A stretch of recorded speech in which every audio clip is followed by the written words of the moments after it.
Broad topics, broad minds, broad hosts, but not just for broads. This is Broadscast with Kim Goldman and Jackie McDougall. Welcome to Broadscast. Hi. I'm Kim Goldman. And I'm Jackie McDougall. Nah, we're just playing with you. We're high. So we're not high. So, but first of all, we can be. I know, legally. Thanks, California. Bark, bark. So, Snoop, first of all, you and I talked a little bit about the Snoop Dogg, since we're talking about high. Yeah. Snoop Dogg and Martha Stewart. And we talked about the promo where he's like, I'm not high, but the people who gave us this show must be, or something. That was the best line ever. Did you see the promo picture the other day? It was like an engagement picture. It was so kind of like hubba hubba. It's very funny. I mean, I don't know that I'll necessarily watch it, but it's kind of a funny concept. It is a great concept. And I think, they are friends. Like, that's been public that they have a friendship. And so I think it's really interesting. And they bring people on. It's like their dinner party. Right. And so they bring a lot of interesting people on. Right. And there's cooking tips. So, although I could never watch TV for my cooking. No. Like people who watch Food Network and stuff. Like, no. That makes me I'm like the Today Show when they do like those 10-second quickly, how do you marinate? I'm like, I can't do it. How do I marinate? I open up a bottle and I dump it on my chicken, poultry or meat of choice. So poultry's a funny word. Yeah. So today I'm really excited about this because, as we not only in California, but in Massachusetts and in Maine, maybe other states that I have not researched, but recreational marijuana is now legal since the election. Well, recreational marijuana or just marijuana? Well, that's what they say. Recreational, because marijuana was legal for specific, was for medical purposes. So now they're saying recreational because to make it clear that it's like you can, if you want to smoke a joint, you can smoke if you're 21 and over. Right. And so, I don't know where you stand on that, but there are pros and cons to this whole topic, not only because some people just don't believe it should be legal, but there is the whole medical community where, like every law that was, every proposition or, question on the ballot, there's always a lot of things that we don't read. And so it wasn't like just, hey, let's make it legal and that's great for everyone. Like there are some pros and cons. I just cracked up in California that I'm recycling my old comment that, we passed the ability to smoke pot. We let all the violent criminals out on parole. We uphold the death penalty, but we draw the line when it comes to enforcing people to wear condoms in porns. That's where California says, no way. We are not going to enforce that law. Yeah. It's so weird. Well, it is so, maybe people were smoking pot before they went to vote. Well, and I'm sure there were, but I'm excited because today we have an expert on. This isn't just you and me, tossing our ideas. Someone's going to teach us something. Yes, but she's Dr. Dina, and she has the name Dr. Dina because she's not board certified, but isn't her thing Dr. Dina 420 or 420, yes, which is 420. hilarious. So, but she was actually named Dr. Dina from Snoop Dogg. Because she was the person to get him his first letter of recommendation for medical cannabis. So he calls her Dr. Dina. And she knows everything about marijuana. She's actually the inspiration for the Nancy Botwin character in the show Weeds. Oh. So, which I don't know if you watched that at all. But I don't. I did. I watched one of it. I have a friend that works on it, so I know about it. But I did not know the Nancy character. Yeah. So Dr. Dina is going to be with us today. Dr. Dina doesn't. It just sounds like I want to break out into like a Prince song. Dina.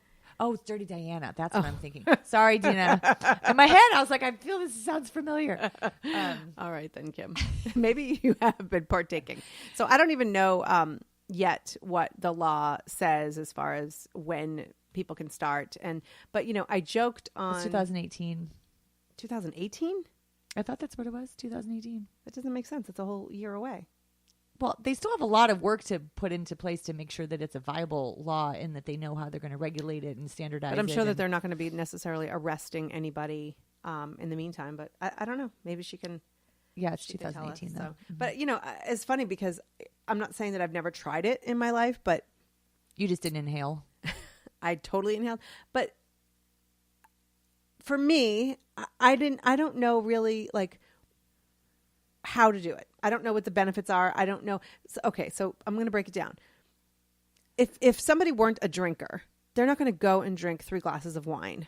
Why not? Because they'd be like throwing up, like the tolerance, right? So in the very few times in my life that I tried it, I'm very much an all or nothing kind of girl. And I was with people who do it regularly, and it was not a good experience. Kept passing you so I was just like trying to be in the moment with, and it wasn't good. It wasn't Well, it's good. not like a cigarette, where you, for some people it is, but like, are you so like people that just kept passing it to you, you just kept smoking it, not knowing that you probably should have only had 1 or 2 hits? Correct.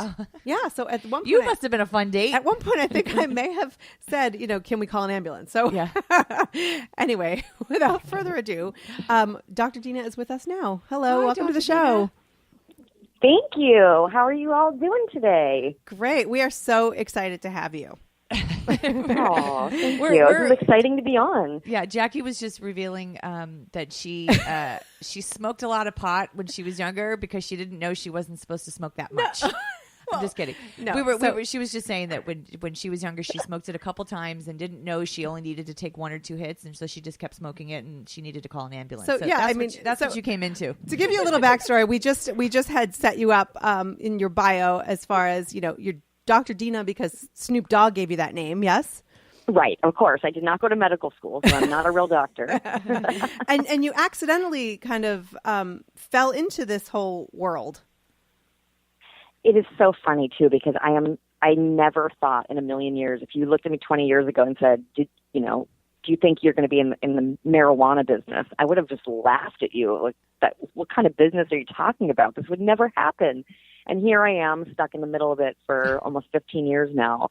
And it's crazy to see the advances that we've gone through. But I started off in the fashion business. I wanted to have a clothing store, or I didn't know what I was going to get into, but it most certainly wasn't cannabis, because I learned at an early age working in retail that you can make someone else actually feel really good about themselves by helping them pick out a cute outfit, and you make them feel good on the outside, but now I get to make people feel good on the inside, which is pretty cool.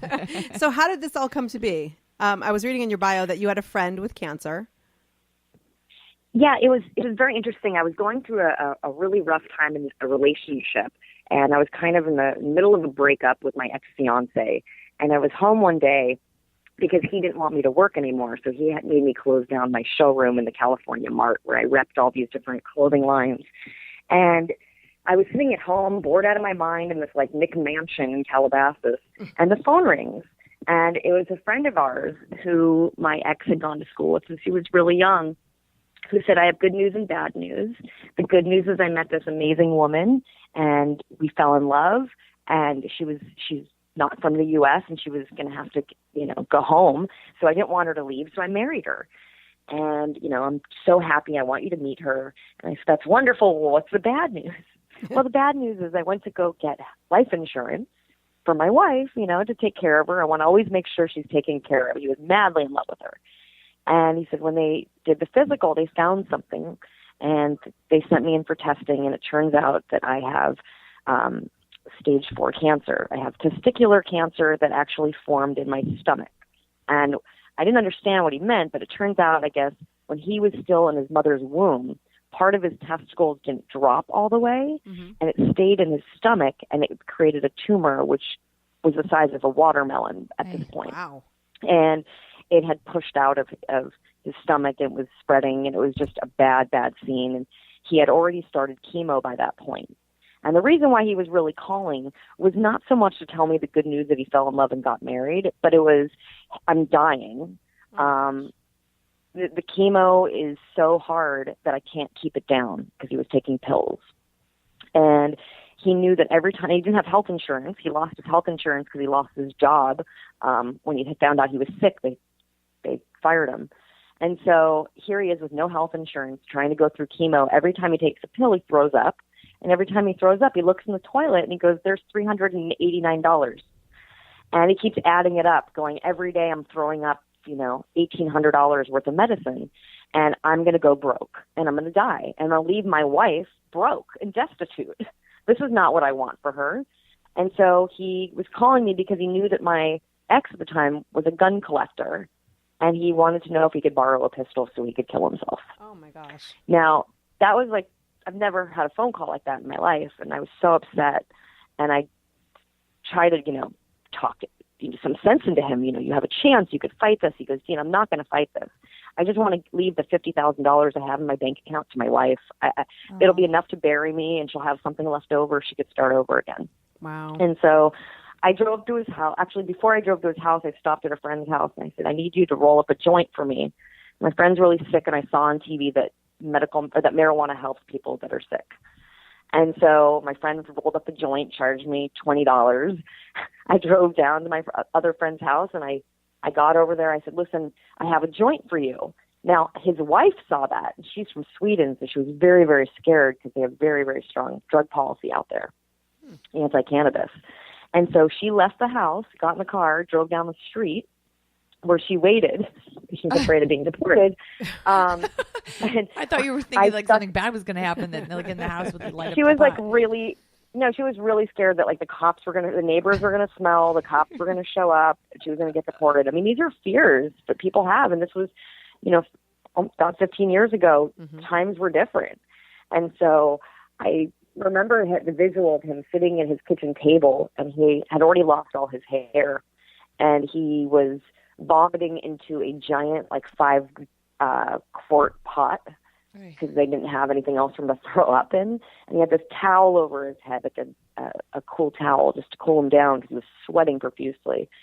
And I stuck this joint in his mouth. And immediately after taking 2 hits, actually he took 1 hit and he threw up immediately because he was coughing. And then he took the second hit, and after that he stopped dry heaving, he stopped throwing up. And it was the first time I saw like life back into him in the 20 minutes that I was sitting there with him. And he kept looking at me like I was a witch. Like I made some witches, like, what did you do? What is this magic you did? Yeah, it was just crazy. He just kept looking at me like I was crazy. And I'm like, is it the chemo that's making him look like this? And he was like, wow. He goes, I think my stomach just growled. My stomach hasn't growled in weeks. I haven't eaten in 2 weeks. Oh my God, I think I could eat something right now. And so we called his wife, and she came back. She made him a piece of toast. He ate it. He held it down. He took his chemo. He took a couple more puffs of the joint, put it out, kept his chemo down that whole day. And then he called me the next day, and he goes, I need more. This is going to save my life. Aww. And at that point, I felt really uncomfortable because the law, I was not a patient. I didn't have a doctor's note. It wasn't legal for me to even buy a joint and give it to him. I was breaking the law, and I didn't feel comfortable continuously breaking the law. And his wife wasn't comfortable with him doing that either, even though this was going to save him. So, and was that during a time that medical marijuana was legal, like that you could get a prescription for it? California passed medical cannabis in 1996. Oh, okay. So it was legal. But no one really knew what the law was because it was written so vaguely. It was more like you can use it as a patient if a doctor recommends it to you, but no doctor they didn't understand the difference between recommending and prescribing. And you can't prescribe it because it's a Schedule I drug. So that's where it gets very hairy, is that most doctors were afraid to lose their medical license. So no one would recommend it. And then you'd be living in the gray area again, just buying weed off the street and doing illegally. And I wanted to do everything right. I did not want my friend to go to jail. I did not want his wife to get deported. I would feel horrible if that happened. So I started researching doctors that would write medical cannabis recommendations. And there were none in Los Angeles. If there were, they were not advertising it. They did not put it out on a website. And I found one doctor that was in San Francisco that was willing to write this recommendation. And so I drove my friend 6 hours up to 5 to San Francisco from Los Angeles with him throwing up in the car the entire way. And I was throwing up in the car the entire way too, because I am really bad if someone throws up near me. I'm just going to throw up. So it was like we were a goddamn wreck. That's a vomit mobile. Yes. And so it was horrible. And so we got there, and there was a line around the block. Like, I kid you not, around the fucking block. I'm going, how in the hell am I going to get my friend from the door, in this line? He can't even stand. He's so weak. And so I had to go to an office supply store because I figured, I'm going to make a wheelchair. I'm going to get an office chair. So I went out and I bought a $119 office chair that I put together on the curb, stuck him in the office chair, and I rolled him all the way to the doctor's office. For 3 hours we sat in line, and we finally got to the doctor, and he took one look at my friend. He took one look at his he had a file with him, obviously, that just, he saw cancer. He was like, okay, you're a patient. Wow. And he started filling out this form, and I went, wait a second, I just waited 3 hours for you to spend 30 seconds with my friend. Please, like, can you give us more advice? We want to know more about it. He goes, oh, just smoke as much as you can. And I said, why is no doctor doing this in LA? And he said, well, I don't know, but I would love to get into the LA market. I know there's a lot of people in Southern California that really need help. And so at that point, I don't even know what why I even did this. But I said, let me do it. Let's open an office in LA. I'm going to help you. And he said, okay, let's do it.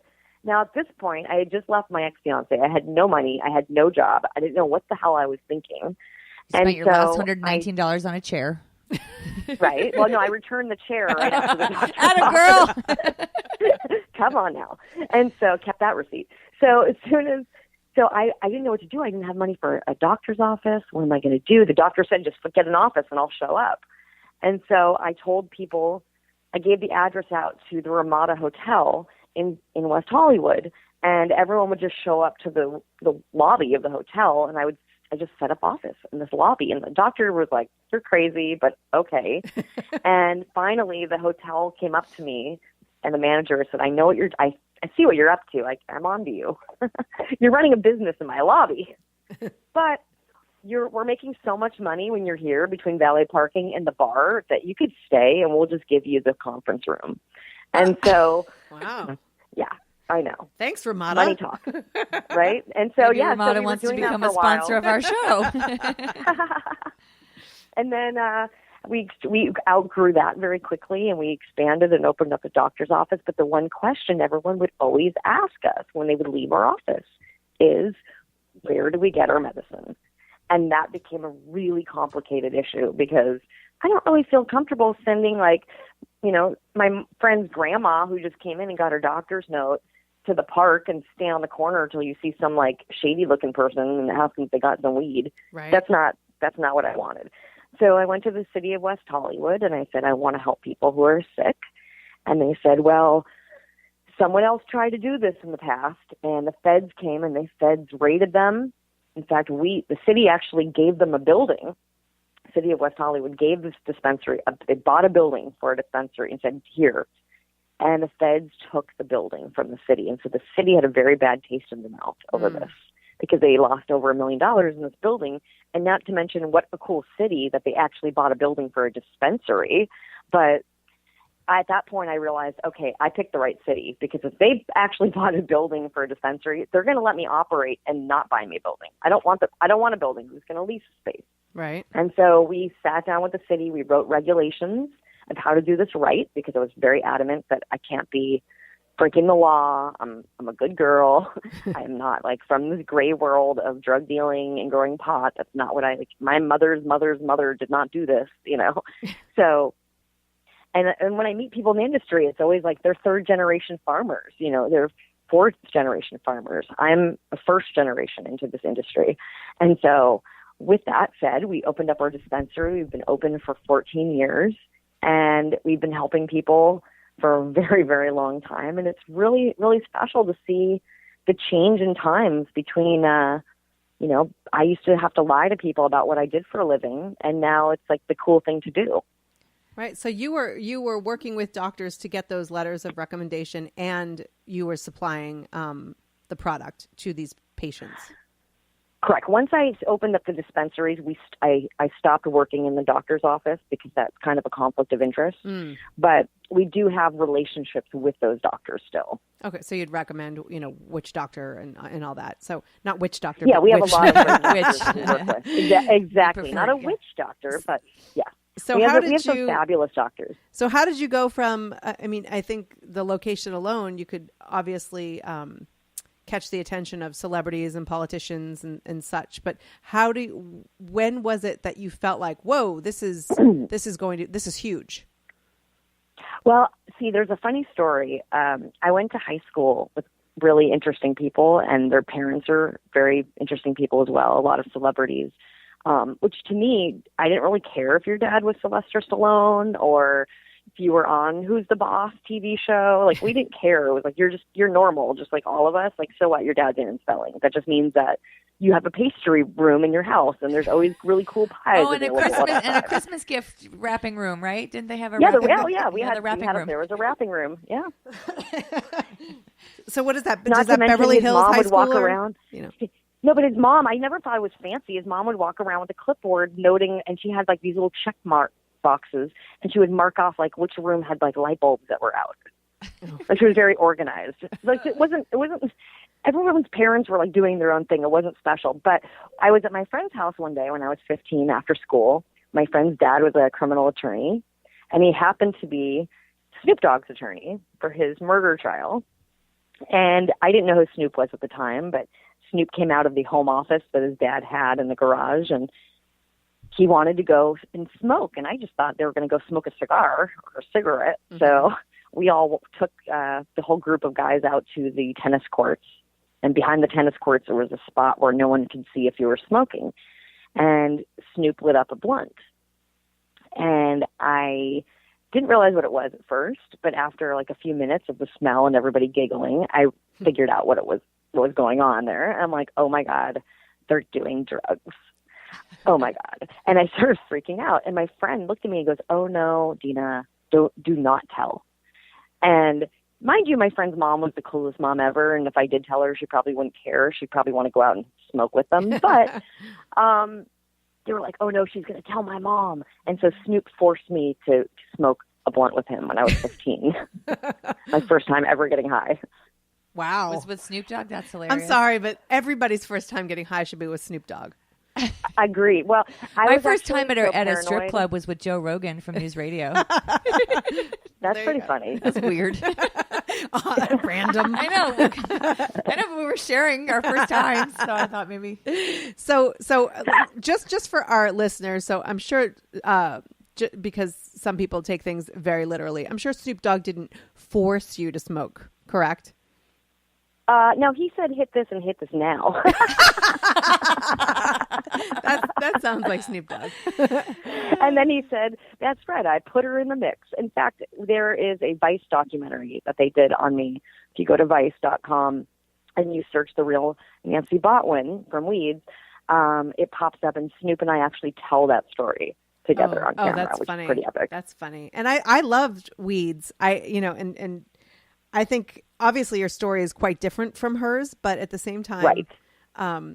Her character was just such a likable person who was trying to do what she, could do to make the world a better place. Do you think, Dina, that so just real quick, if you're just tuning into Broadscast, this is Kim Goldman and Jackie McDougall, and we have Dr. Dina on talking about marijuana and the legalization of marijuana here in California. But do you think that, Dina, because you are you're a white girl, and do you think that your involvement from a white middle class when you first started that has changed the perception of what marijuana is, or made it more, you normalized it? I mean, now that you're a businesswoman around it, I mean, do you think that has sort of, removed some of the stigma attached to pot? There's actually a joke that I have with Snoop about this whole exact topic, is that I am the sacrificial lamb.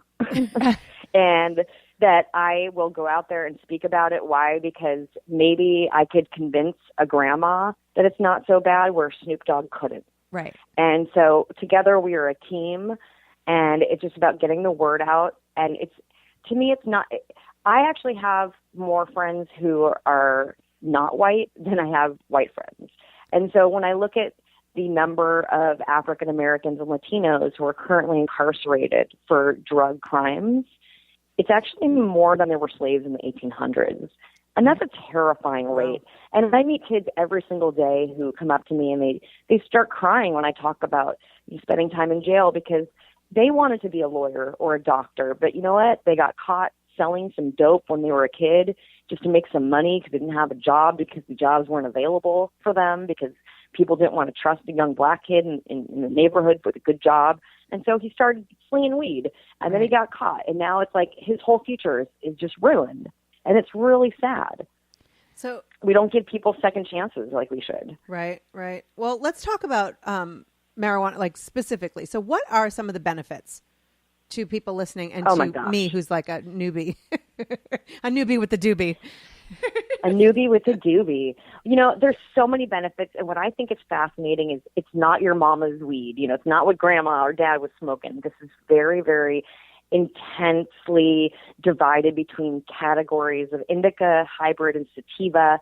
In indica is a body high. So it's something that I actually prefer because I can smoke indica throughout the day. It might make me a little sleepy, but I won't have back spasms. My muscles feel good because I have back problems. But if I smoke a sativa, which is a very cerebral high, I'm going to feel stoned. There's certain cerebral highs that are good for being creative, for cleaning. There's a strain called Trainwreck, which all the housewives love. They smoke a little Trainwreck, and all of a sudden it's fun to clean the entire house, and they do it faster than ever before. Isn't that cocaine? You know, so it's actually funny that you said that. It hits your brain differently, and we have cannabinoid receptors in our brains all over our body, really. And so different strains kind of go to different cannabinoid receptors and activate them. And it's really just giving you euphoria, which if you go for a jog, that like great feeling you feel after you go for a run, which I actually hate doing anyways, that's the same high that you would get if you were smoking pot. Is there a kind of cannabis that would make me want to go for a run? Because that's the Trainwreck. Oh, that one wants me. Wow. So yeah, Trainwreck makes you want to be active. So how do people, you know, because I think that most people, at least the ones that I know that smoke, they're not going to a dispensary necessarily and learning all these things. They're just going to get it from somebody, you know, off the street or whatever. And so what are the risks there? Because when you don't know what you're actually smoking. That's this one thing that's a little scary is there are a lot of people out there. And you have to think about who's growing your cannabis. So right now, in the last, you know, our history is cannabis growing is pretty kind of illegal. Mm-hmm. It's a little quasi-illegal. So you want to try to get as much bud out of your harvest as possible. And these kids are putting in these fertilizers, these chemicals that will make your buds bigger and fatter and denser, and you know that you'll get more weight, you'll make more money each grow. But sometimes they don't flush those chemicals out all the way. And like the last 2 weeks of the growing period, you should be just feeding them water, no chemicals. And sometimes if their plants get bugs or molds, they're going to spray it with a pesticide, and it doesn't give it enough time to get out of the system of the plant. You're going to end up smoking that. But what's scary is that chemical that's in that plant, when you apply heat, which we need to burn the cannabis, it alters that chemical and changes it into something else, which is usually an even scarier chemical. And so you really want to know what you're smoking. You want to smoke organic cannabis. If it's not organic, you want to make sure it's tested so there aren't like PGRs, growth hormones in there. You don't want GMO cannabis. And so that's really what's happening. And when you go to dispensaries, and in the future, starting 2018 with the new laws, all the dispensaries have to get their products from a distribution company. And the distribution company has to test everything, and they can't distribute it unless it's past testing. So it's really overall healthier to buy your products at the dispensary than at the black market. Mm-hmm. And the other problem is the black market, you don't know what other drugs the person has. So it's like, I don't want 21-year-olds going into a drug dealer's house to buy weed when they can end up buying, like, who knows what. You know, they're going to be selling other drugs, too. And that's why it's like you go to a dispensary, but you're not going to find acid or mushrooms or ecstasy or cocaine. It's like, you know, those things have never been on the premises of those shops. So it's just to me, a safer environment. And we're really proud of the advancements of our industry. I mean, back in the day, if you wanted to have brownies in your dispensary, it meant you had to stay up really late after work and you had to bake them.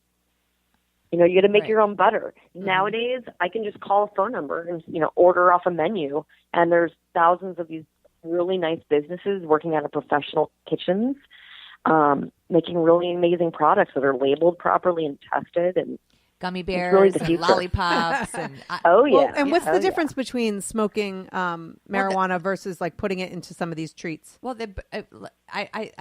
Dina, you can tell me too, but like the brownies, it impacts your body differently. It's like a It does. like a muscle. It does. Doesn't impact your brain versus smoking it, right? Like the brownies and the lollipops that goes. No, from like it'll affect everything. It's just the way when your stomach digests it, it just hits you harder. I don't like edibles personally, but if you can't smoke and you really are in pain, just there are people that love edibles. So everyone's kind of different. It's just how it affects your body. Everyone's different. When you have really fast metabolism, those people are usually, they don't like edibles so much because it hits them way too hard. Oh, and let's break down some of the stereotypes. So, like, does no matter what you smoke or eat, like, do you always get the munchies? Is that really? No, not at all. I weigh 100 pounds. I mean, that's ridiculous. I smoke every single day, all day long. No. It's because I I'm a wine drinker, and I think about the will calories. Drop your blood sugar. Okay. It does drop your blood sugar. That's the one thing. So it's like, have a glass of juice, and then you don't have the munchies. Right. It's that simple. And so a lot of people, they choose the potato chips over an apple. That's their problem. They're just unhealthy eaters. Well, because they're high, so they don't really care. Well, I think an apple tastes better than potato chips when I'm high. So it's really just personal preference. Right. That's interesting. So now that, California, Maine, Massachusetts, we've already had Oregon and Colorado, recreational marijuana is now Washington, D.C. Right. Okay. So, I don't know how their laws are different as far as on the ballot and what people voted for, but based on what I'm hearing from, not just people who are against marijuana, but that the legalization in California isn't a great thing for those who have medical marijuana already happening. So can you? We still don't have a crystal ball. It's very vague the way the law is written. I'm not 100% happy with the way the law was written. I'm not even really 50% happy with the way the law was written. There are some really great parts of it, and there's some really horrible parts of it. And it really affects our growers in California, where we're going to have to get our cannabis from. And currently, if you say to me, I want to become a grower, I would say, okay, great. I would give you a letter saying you're operating under the umbrella of my collective. That would provide you protection to grow. And if you were to get arrested, if the cops come, you would show them this paperwork, and they could either arrest you or not. Then you deal with it, usually get your charges dropped because you actually were doing things right, which is still a pain in the ass. Mm-hmm. You could just grow. I mean, there's no rules, there's no taxes, there's no anything. So right now, and no permit fees. They're going to change that. Now all the growers have to pay permit fees. We don't know how much those are going to be. It could be $5,000. It could be $100,000. It could be $25, and then it could be an additional $25 per square foot. And then they have to pay, their taxes per ounce that they grow. They're going to have to pay a lot of money. It's going to cause the cost of cannabis is going to go up again in California. I wouldn't even know where to start with the prices already. So, but the law does say that just somebody, like if I wanted to grow it in my house, I could grow up to 6 plants, correct? Correct. Unless the city that you live in has a ban or moratorium that states like you could only have 2 plants or 1 plant or 4 plants. But the cities that ban it will not be allowed to share in any of the tax revenue. I see. So do you think a lot of the cities will change their laws then? There's going to be a few cities that are just really, really not going to play by the books. They don't want the money. They don't care. And they're going to ban it. But I think overall, most places are going to accept it. California is a pretty big place. We have cannabis all over.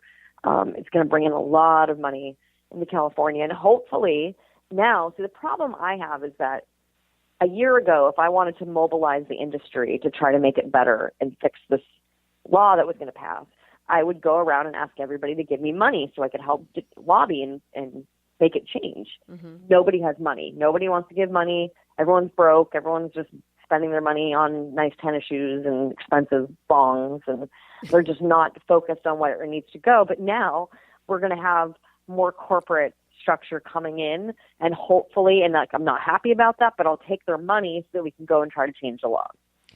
So did you want the law to pass or not? Yes and no. I am torn by this law. It bothers the hell out of me. I ended up just so upset about this because the bottom line is this. As of right now, 21 and over, you can possess 1 ounce of cannabis out of your house and up to 8 grams of concentrate. And so it gets very confusing because if I have, then they're basing the 8 grams of concentrate. They're saying that each gram has 1,000 milligrams of THC in it, which means if you like brownies and you go to the store and you buy a brownie that has 100 milligrams, that means that you would have, 10 is 1,000. So you'd have 80 brownies and would be legal for you to possess. That seems like a little weird to me. Like we still have to figure out the possession part of it. Right. We don't want people going to jail. And then if you'll be allowed to grow your 6 plants. And here's the thing: if I grow 6 plants outdoors into giant trees, and I can get, let's say, 10 pounds per plant, which is pretty amazing. That would mean I'd have 60 pounds of cannabis at home. Which is more than you're allowed to have. No, you're allowed to have as much as you harvested. Oh. That's where it gets confusing. So, but would the cops understand that I harvested 60 pounds off my plant? Right. Because most people harvested 2 ounces off their plant. Right.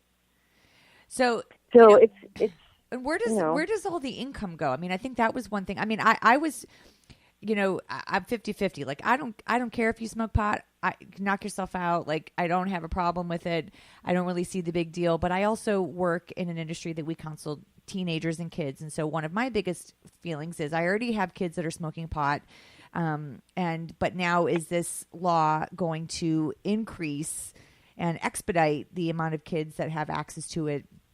The slippery slope. I don't know. I was really torn. It actually makes it more difficult for anyone that's under what I was 21. thinking, right? Because there's more restrictions, but our kids are already getting it now without restrictions. So right, and that's the problem is those kids are at risk of getting in trouble because they're not supposed to be using it, and they take it very serious on a dispensary. If you just walk in and you don't have a medical recommendation, you have to be 21 and over as of January 2018. Right now, we can't sell it to you until 2018. Right. But if you are a patient, and I have patients that are 6 months old that are on cannabis, they're not smoking it. They're taking cannabis oil to fix their cancer or their seizures or whatever. So I used to think it's not for kids until I saw actual kids healing from crazy diseases by using it. So I do counseling, right? And I had a mom call me 2 years ago maybe, and she said, "You need to get my kid off pot." I said, "Well, that's not my job as a counselor, but tell me what the story is." And she basically, I'll do it in a nutshell. This woman has a kid who was on a tremendous amount of ADHD medicine and was very violent, was very combative, was, truant all the time at school. He lashed out at home. He was always past his curfew, and she was like afraid of her kid because he was so violent at home. The kid started replacing his ADHD medication with marijuana, and he is showing up to class. He's getting straight A's. He's calm. He's present in the home. Yep. And mom was like, "My kid's a stoner." And I was like, lady, choose your battles. Like, Are you kidding me? If your kid is a productive member of society and he's healthy and he's strong again and he's, you're happy to be around him, you just don't want him smoking pot. I was like, so I appreciate the impact. I appreciate the health benefits of it. I just talked to my law enforcement friends and I said, like, where do you stand? And they were all of them. We don't care if you smoke pot, but there's no, they're unclear about the enforcement. If you get pulled over for driving under the influence, they're confused on how to, like what those laws are going to be. Obviously, if you're under the influence, 0.08. With alcohol, like they don't really know what it's going to be with marijuana. So I think there's some things that I was like, I feel like it was poorly written, and I feel like I still don't know a lot. So I was really torn. Yeah, that's exactly right. And so what they're going to do is they're going to charge everybody a 15% excise tax on cannabis, and that's for 21 and over, and that's medical patients also. Everyone's going to have to pay 15% on their cannabis. The medical patients with the state card will no longer have to pay sales tax, but everybody else will have to pay an additional sales tax. And in LA, it's 9%. So now you're paying the 15% and the 9%. So that money from the 15% is going to go into basically a slush fund, right, that our governor controls. 20% of that money is going to go to the CHP to do a highway study on stone driving, which is a little scary and makes me want to actually offer myself up to be the person that gets really high and drives around the orange cones in the parking lot, because I think I would probably drive better than most people and maybe would help out the ratio of stone drivers. But back to ADHD, that's actually one of our number one issues that we see every single day with kids using it is, why is it bad to be using cannabis as opposed to using methamphetamines? Because that's what they're giving them. Right. Well, I think they're cracking them out. And I think part of it, though, it's like anything. People are afraid of change. They're afraid of the unknown. There has been such a, that's what we were saying before about the stigma attached to marijuana and it being the gateway drug and all of those things. I think that we just need time to understand and to ask these questions. But people are so nervous to talk about the fact that they smoke it. I have a neighbor. Yeah. I have a neighbor who's he's an older guy, and for the last few years, I see him in the hallways, and he always makes the same comment. He goes, "Oh, look who it is! It's Al Capone."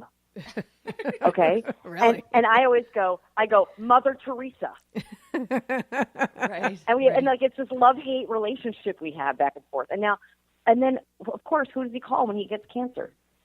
Right. Wow. So it's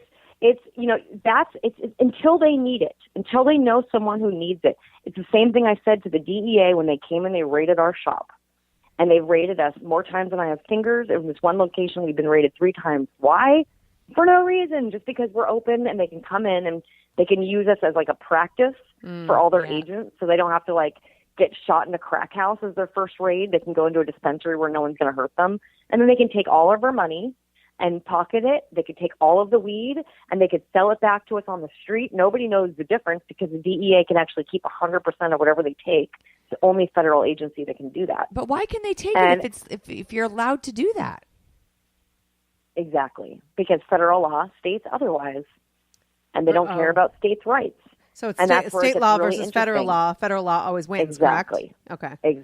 Yeah. And so, what I had said to them, the second to the last raid was, you know what? I'll still be here when you call me when your mom gets cancer or your dad gets cancer or your so-and-so gets this, or just remember, I'll be here still for you. And it was they were shocked that I even said that. Really? I'll still help you. Don't worry. I'll still be here. I'm not even going to change my number so you can call me. And they were shocked. And the reality is the last time they raided, they actually apologized when they left and said, the agents were we're really sorry. We know you guys are doing the right thing. There was nothing illegal here. You guys do everything by the books. We're really sorry. We hope the feds in the state get their act together. And that happened to an acquaintance of mine too. He was a successful dispensary owner and everything by the book, and he consistently got raided that he ultimately had to shut down because he couldn't rebuild every time. But and it was just... Yeah, they try to make it as hard as possible. They break everything that's of value because they know you have to replace it. Right. I mean, they will take a hammer and smash your printer. What does the printer have to do with a federal raid? Why? Because they know how much the printer cost. Wow. It's really horrible. Yeah. So now let's get into the whole recreation conversation for a few minutes. So, do you think... I hate the word recreation just because when I think of recreation, I think of kids going down a slide, and I would never see them with a margarita and a joint going down the slide. So let's use adult use. Adult use. Right, that's before you're recreation. I'm recreation. Well, that's the law literally said that, right? But use. Okay, so adult use, 21 and over. So, as far as alcohol, I feel like we know how it works. Kids, although they still binge it and they still get sick and some of them die of alcohol. And so what are kind of the pros and cons of, marijuana being legal and maybe somebody under 21 getting their hands on it and using it for recreational purposes? No one's ever died from cannabis. I think the worst thing they could ever do is get the munchies and fall asleep. Yeah, I mean, I don't think it's this horrible thing that's made out to be. If you're really sick and you're under 21, go to the doctor and get your doctor's note. That's not simple. If you're under 18, bring your parent with you. They will still write you the recommendation. You could still be, to protect yourself. Don't just use cannabis under 21 without your medical note. You could still get it. And so there's nothing bad. I just don't think that children under especially 18, and the studies show 25 and under, your brains are still developing, right? And you shouldn't be using cannabis. Now, I didn't try cannabis. I tried cannabis one time when I was 15, and literally with Snoop Dogg, I envisioned the egg in the frying pan, and that was my brain on drugs. I'm not going to pass the SAT. I freaked out. I had like a mental I learned breakdown. it from you. Okay, oh my God. Exactly. So dare. I'm a dare kid. Oh no. I mean, this was like, so it wasn't until later that I saw like the hypocrisy with all of that. It was like, wait a second, I still went to college. Look at me now. I smoke pot. I'm a successful member of society. I have a hard time. I just did a panel for Complex Con with Wiz Khalifa, Action Bronson, and The Game. And we were out there and we were getting high beforehand. And I was laughing to myself, like most people would think, like, oh my God, like who would get high before a panel? You know, in front of thousands of people at the recording. And we're like, we do better when we're high. This is going to be great. And it was the best panel of the whole weekend, everyone said. Well, but that's what's interesting, though. Like people, you know, I have people close to me who smoke pot all through the day and before, while in the car and this and that. But like, I would never think to have a glass of wine before. Well, yeah, I would before a panel if it was the weekend.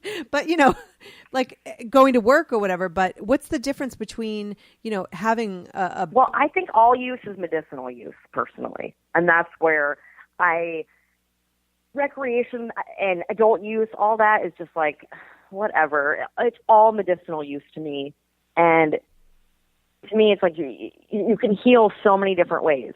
For me, I have major stomach problems. Over the years, I'm Jewish. I got the Jewish nerves, okay? I don't know why. Maybe it's because I've been raided so many times. I'm going to blame the feds on my PTSD. But that is another reason why I need to use cannabis. And if I don't, I feel sick. But if I smoke it, if I vape it, I feel normal. And most people out there have something wrong with them. Like, I would say 90% of the fucking country out there, excuse my language, have something wrong with them that they don't talk about, that they treat themselves for something. I mean, no one's 100% healthy. Even the healthiest people I know are my patients. They come in because they injure themselves when they're working out or whatever it is. It's for everyone. And so if you're sick and you use it, you feel healthy, you feel normal. It's the really, really healthy people, the small percentage that use it to get high. Those people just want to get high. And the reality is you're looking at the wrong drug because it's not going to give you the high you want. So what's the difference between, the newbie over here? So what's the difference between whether I smoke it, I vape it, I use a bong? Like, are they different highs? Yeah. Oh, everything's so different now. In fact, to me, smoking the actual flower is like 5 years ago. And why is that? I just don't. Well, so it started with, everybody wants to be healthy. And we want to be able to smoke cannabis for a long time. We don't want to ruin our lungs. And when you're smoking, when you're combusting something, when you're burning it, you're going to get smoke, tar. There's unhealthy, you're burning leaf. You don't need to smoke the leaf to get high. So we figured out a way to actually heat up the flower to a temperature that won't burn it, but it vaporizes all the medicine off of the plant. And so when you vape it, you're just getting the medicine. You're not getting the leaf, which when you're smoking the leaf, it actually makes you more tired. I see. And so people are really liking, it's a lighter high. It's like, it just, you feel better. You feel great. People absolutely love it. And then there's the new way, which we actually have taken the cannabis flower and we've stripped it of its medicines. We take the trichomes off of it, and it's called hash. And now there's been hash for many, many years. There's Moroccan pressed hash, there's finger hash, but now there's different types like shatter and wax, which are made from solvents, which can be, you can make it from ice as well, ice water. But there's solvents like alcohol and butane and all sorts of different substances that people are using to extract the THC off to make this like gooey substance that you then vaporize that. And that is a concentrated version. So if you are smoking the flowers and it's not doing it for you for your pain, you're going to want to use the concentrated oil. The same with CBD. Now, CBD is this one little molecule that we found in the cannabis plant that is actually helping people. Like, this is what saved our community, because this is why Sanjay Gupta came out and said he was wrong about cannabis, because CBD is this thing that we actually used to have in our plants back in the 70s, but it didn't taste good. And so we bred it out all these years. And then we realized, oh my God, that was like the missing link that was making people feel better. So we bred it back in, and now we have these really powerful high-dose CBD plants that we make into concentrates, which are really high CBD concentrate oil. And that's what we're giving to people with cancer, with MS, with Dravet syndrome and epilepsy, and it's working miracles. Wow. Miracles.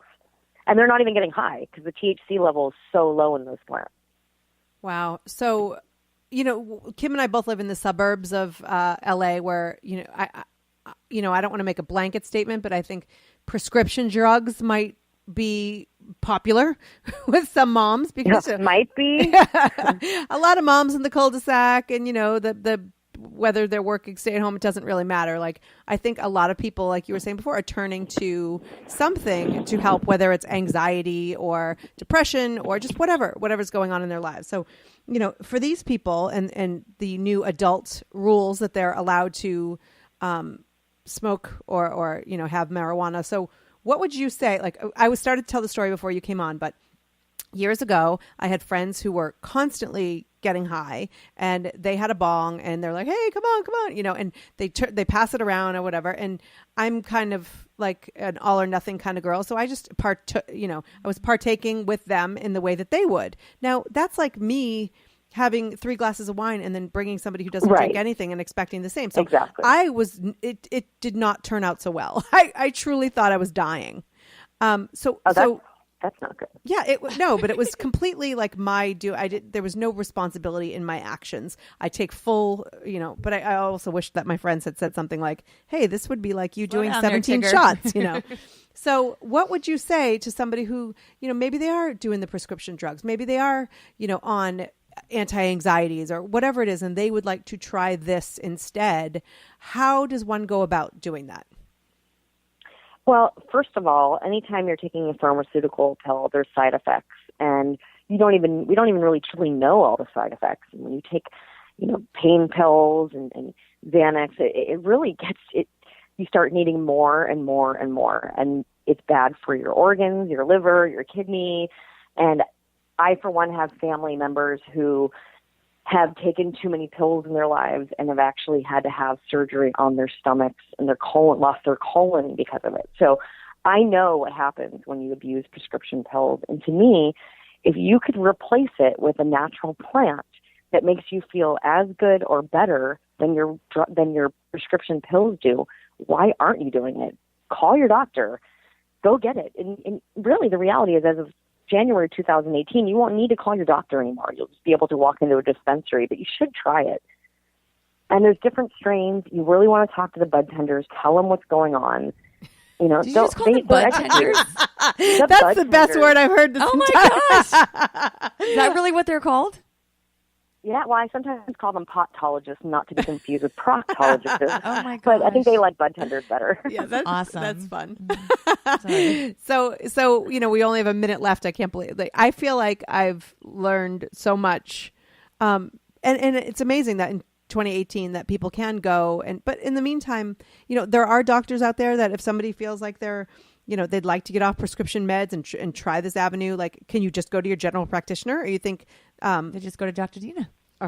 Yeah, but she's not a medical doctor. You can go to a general practitioner. You can reach out to prestigemedicalcenter.com and make an appointment with them, and they're great.